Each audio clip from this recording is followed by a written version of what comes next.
Think about this. Nobody walked the planet with more power than Jesus. Nobody walked the planet with more privilege than Jesus. I mean, you say, well, I was born on the wrong side of the tracks. I mean, Jesus wasn't born, but when they say, where did you come from? He said, heaven. That's the right side of the tracks.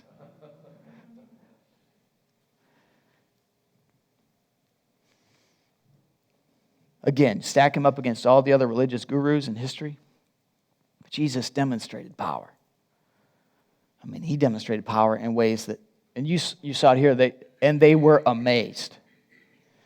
It's a fun study just to go through the scriptures and see how many times it was said of Christ, and they marveled. Translate, and their minds were blown. Because he's bringing power to bear in a way that they didn't anticipate.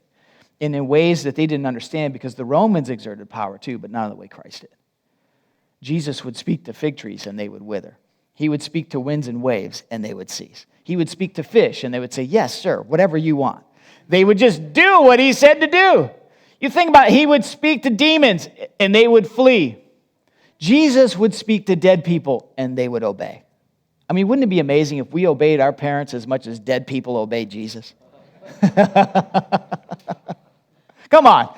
Jesus rose from the dead, right? You can't get out of bed? Come on.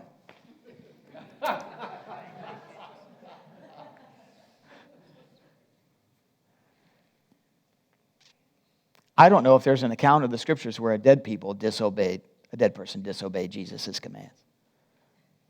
That's power. And yet, he always wielded it. His power was propelled by love, guided by wisdom, and he always had the wholeness of people and justice and righteousness in his mind. That's what he was pursuing with it.